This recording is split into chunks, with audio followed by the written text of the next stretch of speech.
जय श्री राम। प्यारे भाइयों, आज हम आपको सुनाएंगे रानी तारा के व्रत की कथा। माता के जागरण में माँ रानी तारा देवी की कथा कहने सुनने की परंपरा प्राचीन काल से चली आ रही है।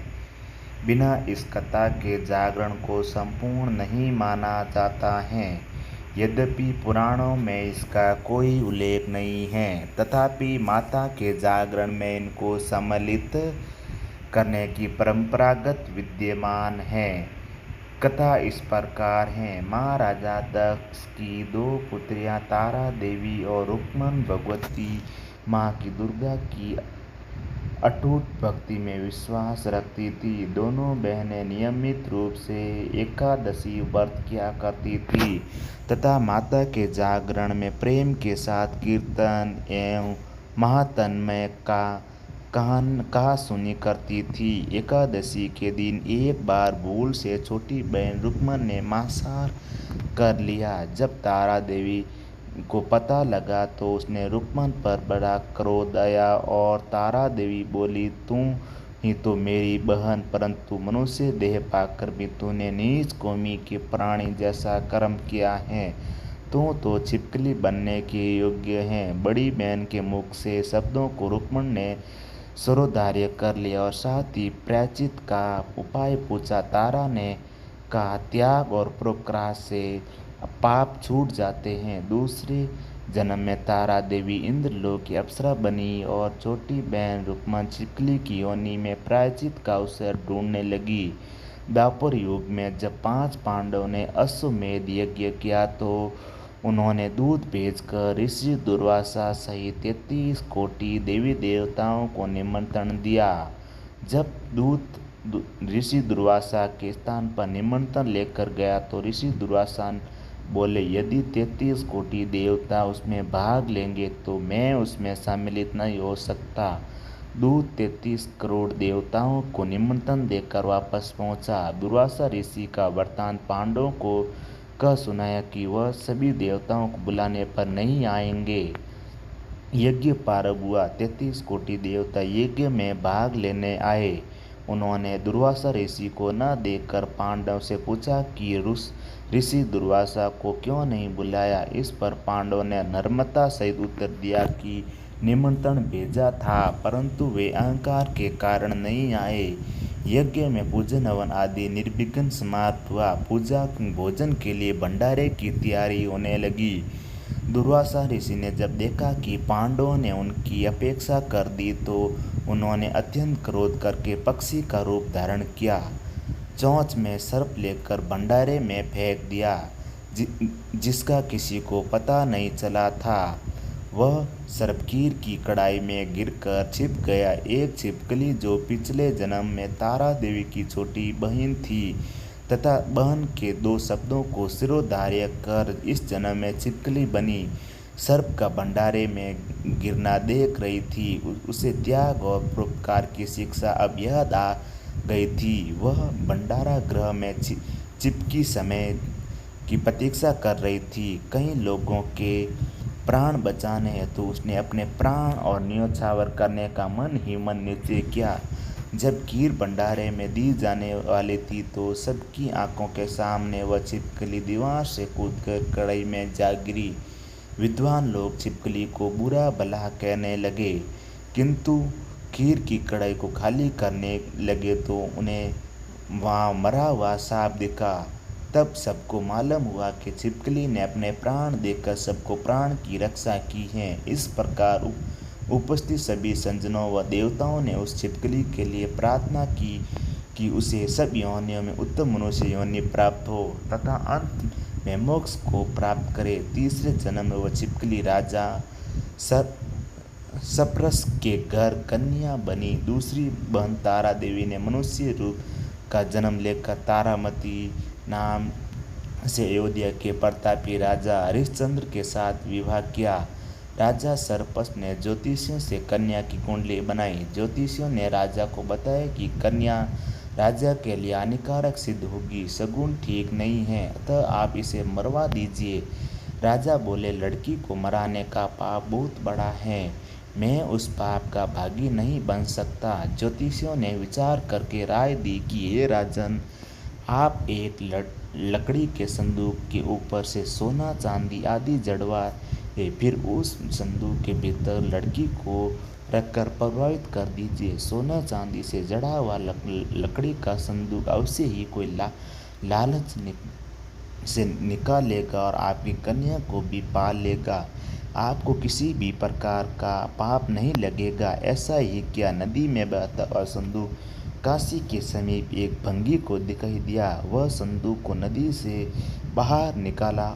जब उसने संदूक खोला तो उसे सोना चांदी के अतिरिक्त अत्यंत रूपवान कन्या दिखाई दी। उस हरिजन के कोई संतान नहीं थी। जब उसने अपनी पत्नी को वह कन्या लाकर दी तो पत्नी की प्रशंसा का ठिकाना नहीं रहा।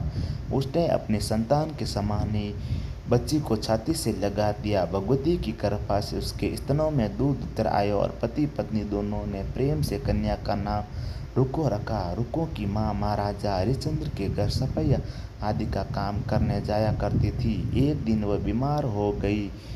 महाराजा की पत्नी तारामती ने जब रुको को देखा तो वह अपने पूर्व जन्म के पुण्य से उसे पहचान गई। जब तारामती ने रुको से कहा, हे बहन, तुम मेरे निकट आकर बैठो। महारानी की बात सुनकर रुको बोली, महारानी, मैं नीच जाति की हूँ, भला मैं आपके पास कैसे बैठ सकती हूँ। तब तारामती ने कहा, बहन, पूर्व जन्म में तुम मेरी सगी बहन थी। एकादशी व्रत खंडित करने के कारण तुम छिपकली की योनि में जाना पड़ा। जो होना था सो हो चुका है। अब तुम अपने इस जन्म को सुधारने का उपाय करो तथा भगवती माँ वैष्णो देवी की सेवा करके अपना जन्म सफल बनाओ। यह सुनकर रुको को बड़ी प्रशंसा हुई। रुको ने रानी तारामती से माता की सेवा करने का उपाय पूछा। रानी ने बताया कि माता वैष्णो सब मनोरथों को पूरा करने वाली हैं। जो लोग सदा पूर्वक माता का पूजन करते हैं, जागरण करते हैं, उनकी सब मनोकामनाएं पूर्ण होती हैं। रुको ने प्रसन्न होकर माता की मनोती करते हुए कहा कि हे माता, यदि आपकी कृपा से मुझे एक पुत्र प्राप्त हो जाए तो मैं आपका पूजन और जागरण करवाऊंगी। प्रार्थना को माता ने स्वीकार कर लिया। फलस्वरूप 10वें महीने में उसके गर्भ से एक अत्यंत सुंदर बालक ने जन्म लिया। परंतु दुर्भाग्यवश रुको को माता का पूजन जागरण करने का ध्यान ही नहीं रहा। परिणाम यह हुआ कि वह बालक 5 वर्ष का हुआ तो एक दिन उसके माता निकल आई। रुको दुखी होकर अपने पूर्व जन्म की बहन तारामती के पास गई और बच्चे की बीमारी का वृत्तांत कर सुनाया। तब तारामती ने कहती हुई, जरा ध्यान करके देखो कि तुमसे माता को पूजन में कोई भूल तो नहीं हुई। इस प्रकार रुको को 6 वर्ष पहले की बात का ध्यान आ गया और उसने अपने अपराध स्वीकार कर लिया। रुको मन में निश्चय किया कि बच्चे के आराम आने पर अवश्य जागरण कराऊंगी। भगवती की कृपा से बच्चा दूसरे दिन ही ठीक हो गया। तब रुको ने देवी के मंदिर में जाकर पंडित से कहा कि मुझे अपने घर माता का जागरण करना है, सो आप मंगलवार को मेरे घर पधार कर कृतार्थ करें। पंडित जी बोले, अरे रुको, जूं ही 5 रुपये दे जा। अब तेरे नाम से मंदिर में जागरण करवा देंगे। तू नीच जाति की स्त्री है, इसलिए हम जागरण नहीं कर सकते। रुको ने कहा, पंडित जी, माता के दरबार में तो ऊंच नीच का कोई विचार नहीं होता। वे तो सब भक्तों सभी पर रूप समान में रूप से कृपा विराजे करती हैं। त्रिलोकी अतः के आपको कोई नाथ ऐतराज नहीं जी, होना सारी चाहिए। इस दुनिया पर तुमको पंडित ने पूजे आपस राधा में जी विचार के करके कहा कि साथ यदि जी, महारानी सारी तारामती दुनिया तुम्हारे जागरण तुमको में पूजे पधारे तो राधा जी मैं के भी स्वीकार साथ कर जी। लूंगी। यह सुनकर रुको महारानी के पास चार गई और चतुर्भुज सब लागे वृत्तांत सलोना, चार कह भुजा सुनाया। के नाथ तारामती जी, के जागरण में चार सम्मिलित होना चतुर्भुज लागे स्वीकार कर लिया। सलोना। जिस समय रुको पंडित को से यह चार कहने के भुजा लिए के गई कि नाथ महारानी जी, जी जागरण नाथ में द्वार में आप आवेगी, उस विराजे समय बन सेनानी ने बात सुन केसरी ली नाथ और जी, महाराजा दाढ़ी हरिश्चंद्र में को थारे जाकर हीरा सूचना दी। चमके, मुकुट राजा ने विराजे सेनानी से यह बात माते, सुनकर सारी दुनिया कहा कि तुमको तेरी बात पूजे झूठी राधा है। जी महारानी के बहनों के साथ घर जी, जागरण में नहीं जा पंढरपुर सकती। में हरि फिर विठल भी रण परीक्षा छोड़ लेने के लिए उसने रात बसिया को अपनी डाकोर जी, अंगुली में बने थोड़ा सा चूड़ा गोवर्धन आप लगा विराजे लिया, आकर जिसके के बाद नींद इंदौर न जी। आवे। महारानी द्वारक तारावती ने मारे जब खड़े कि भक्त जागरण का समय जोड़ हो के रहा है, दोनों हाथ परंतु जी महाराजा सारी नींद नहीं आ दुनिया रही है। तुमको तो पूजे उसने राधा माता जी के वैष्णो से साथ मन ही जी मन प्रार्थना वृंदावन की, में हे कृष्ण माता, आप मुरारी किसी उपाय जयपुर से में राजा को सुला गोपाल दे जी ताकि मैं वृंदावन में जागरण में कृष्ण सम्मिलित हो सकूं। राजा जयपुर को में नींद आ गई। गोपाल जी महारानी दिक्की में तारामती कल्याण धनी रोशन बाण मारो से रस्सी सांवरियो बांधकर महल नंदलाल से जी उतरी, लेकिन दिक्की पाँव में की कल्याण धनी एक मारो कंगन रास्ते में सांवरियो ही नंदलाल जी गिर पड़ी। मोतिया उधर वाला थोड़ी देर श्याम बाद ही धनी राजा सुन ली हरिश्चंद्र जो की नींद मारी खुल गई। बात जी तब सारी तब दुनिया तुमको पूजे तब वह भी महारानी सारी का पता दुनिया लगाने तुमको पूजे निकल पड़े। राधा जी महारत में के कंगन व साथ रुमाल जी उसने रोम देख रोम लिया में और बसी है जागरण वाले स्थान आप पर जहाँ बसो पहुंचा। कण राजा कण ने में दोनों जी रोम चीजें रोम रास्ते में से राधा उतारकर अपने बसी पास आप रख बसो ली कण कण और जहाँ में जी जागरण हो मात रहा था जसोदा वहाँ के एक लाज दुरा कोने में चुपचाप मात बैठ जसोदा के कसक राज देखने दुलारे लगी। आन बसो जब जागरण मेरे मन समाप्त हुआ में तो भक्त उसने माता मंडली श्याम की तुम्हारी अरदास विनती करे दिन और रात आरती जी की। सारी इसके बाद दुनिया प्रसाद तुमको बांटा गया। पूजे महारानी राधा तारामती जी को जब के प्रसाद मिला साथ तो जी उसने उत्तर में झोली में छत्र रख रूप लिया। यह विराजे देखकर बनकर लोगों ने पूछा, बद्रीनाथ आपने जी प्रसाद क्यों नहीं हिमालय खाया? की गोद यदि बसे आप कहलावे नहीं खाओगी तो केदार कोई भी प्रसाद जी नहीं खाएगा। दक्षिण में रानी हरियाण बोली, बसे तुमने जो बनकर प्रसाद के लिया गिरी है बाला वह जी मैंने सारी महाराज के लिए दुनिया रख लिया है। अब तुमको मुझे पूजे मेरा राधा प्रसाद दे जी दो। के साथ जी अब की बात बीच प्रसाद समुद्र लेकर बसी तारामती द्वारका ने खा यहाँ लिया। इसके यहाँ बाद द्वारका सब नाथ भक्तों जी ने प्रसाद खाया। में इस जागरण का समाप्त जगन्नाथ करने जी के में पश्चात आप खाना विराजे खाने के जगत पश्चात रानी तारामती पसारे महल की ओर हाथ चली। जी तब जगत राजा ने हाथ आगे होवे बढ़कर रास्ता रोक लिया और जगत कहा कि हाथ होवे तुमने कलेवर जी में नीच दुनिया के घर सारी प्रसाद जी खाकर अपना सारी धर्म दुनिया भ्रष्ट कर लिया तुमको है। अब पूजे मैं राधा तुझे जी घर के साथ कैसे जी रखूं? नर तुम्हें तो कुल नारायण की सुंदर मर्यादा और पर्वत मेरी बहती प्रतिष्ठा को गंगा भी साथ जी करी कोई तपस्या ध्यान नहीं रखा। नारायण जो ने बन प्रसाद के तुमने अपनी बद्रीनाथ झोली में जी रखकर लाई बन के उसे बद्रीनाथ खिलाकर जी मुझे भी अपवित्र त्रिमूल करना में चाहती हैं। बालाजी ऐसा तिरुपति कहते हुए राजा ने लक्ष्मीनाथ झोली की जी ओर देखा तो सारी भगवती दुनिया के तुमको प्रसाद पूजे कृपा राधा से जी प्रसाद के के स्थान साथ पर जी उसने चंपा, गुलाब, सभी गेंदा के के रूप फूल, में कच्चे आप चावल और विराजो सुपारी दिखाई त्रिलोकी दी। के यह नाथ चमत्कार जी देख सारी राजा दुनिया आश्चर्यचकित रह तुमको गया। पूजे राजा राधा हरिश्चंद्र जी रानी के तारामती साथ को साथ लेकर महल लौट आया। सभी रूप वाराणी में में विराजे ज्वालामाया की शक्ति से बिना त्रिलोकी किसी के मातृ नाथ से जी चमक सारी पत्थर की दुनिया साथ जैसे राजा तुमको को अग्नि पूजे पर ज्योत राधा करके जी दिखाई, के जिसे साथ देखकर राजा जी अचंभित सारी पड़ गया दुनिया और राजा तुमको को मन पूजे ही मन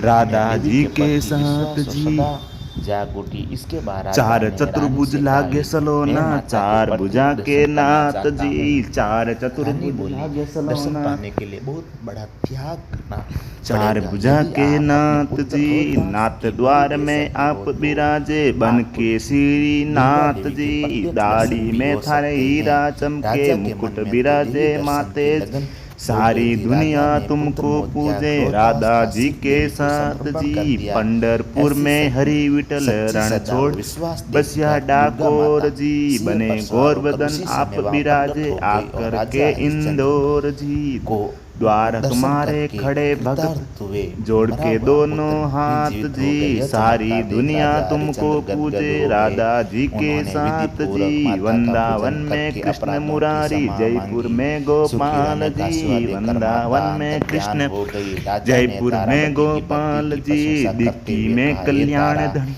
मैं तुम्हारे मारो आचरण से अति सांवरियो प्रसन्न हूँ। मेरे नंदलाल धन्य जी भाग हैं जो दिक्की तुम में जैसी कल्याण पत्नी प्राप्त धनी हुई है। मारो इसके बाद सांवरियो पश्चात नंदलाल राजा जी हरिश्चंद्र ने मोतिया रानी वाला तारामती श्याम की धनी सुन इच्छा ली अनुसार जो अयोध्या मारी में माता बात का एक जी भव्य सारी मंदिर का दुनिया निर्माण तुमको करवाया। पूजे आर्यपर ने भोगने के सारी पश्चात दुनिया राजा तुमको हरिश्चंद्र पूजे रानी राधा जी तारामती के एवं साथ रुक्मन जी पंडित रोम रोम पंडित में बसी तीनों है को जो आप मनुष्य योनि बसो से कण छूटकर कण में देवलोक को जी प्राप्त हुए। रोम माता रोम के में जागरण राधा रानी बसी आप तारामती की बसो श्रद्धा कण को कण जो में मनुष्य जी सदा मात भक्ति जसोदा के लाज दुरा मात पढ़ता है जसोदा या के सुनता राज है, उसकी दुलारे सारी आन बसो मनोकामनाएं मेरे पूर्ण मन होती में हैं। भक्त सुख मंडली समृद्धि श्याम बढ़ती है तथा तुम्हारी शत्रुओं का विनती नाश करे दिन होता है, रात सर्व जी मंगल होता सारी है। इस दुनिया कथा के बिना तुमको जागरण पूजे को पूरा राधा नहीं जी माना के जाता साथ है। जी उत्तर में बोलिए छत्र सच्चे रूप विराजे दरबार बनकर की बद्रीनाथ जय।